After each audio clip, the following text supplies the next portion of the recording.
Scannell Paul. I have to agree. Self-government and Aboriginal education are without a doubt linked. As a matter of fact, in my response, I said they were the same thing. I feel it's like the chicken or the egg deal and leaves me wondering which will come first for my people. Self-government or control of our education? What do you think?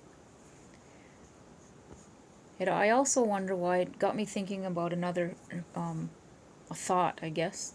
I wonder why any race or nation of people would claim to know they know more about a race or nation different from their own. Ultimately, this is what is happening with education.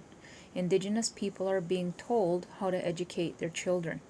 It makes me think that while residential schools have been closed since 1969, the idea behind them is still alive and well, minus the physical beatings, of course. So, if I answer my own question about which will come first, the chicken or egg, in terms of education and self government, I have no idea. And I wonder if I will even see it happen in my lifetime. What I do know for sure is if it does happen in my lifetime and education is taken over by elected band council, it will cause a huge uproar in my community for many reasons.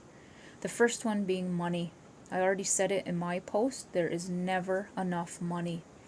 Since the federal government has a fiduciary responsibility to the Haudenosaunee and all Indigenous people, there is no possible way they could ever give enough money that would suffice. Just thinking about it blows my mind.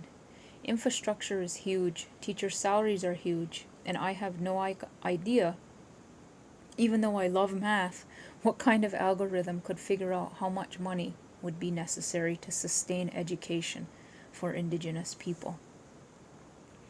I wanted to say Nyawa for saying what you did about the Fallon and Paquette paper. I read it twice, thinking the second go round would make it easier to understand, but it didn't. I was sadly mistaken. Just like you, I thought there was a lot of fancy words, and I had to constantly look them up on dictionary.com and try to piece them together to figure out the framework they were trying to get at. No luck. Anyway, I always enjoy reading Dr. Batista's work. She has a powerful voice with just the right amount of volume, if you know what I mean. Nyama for sharing, Paul.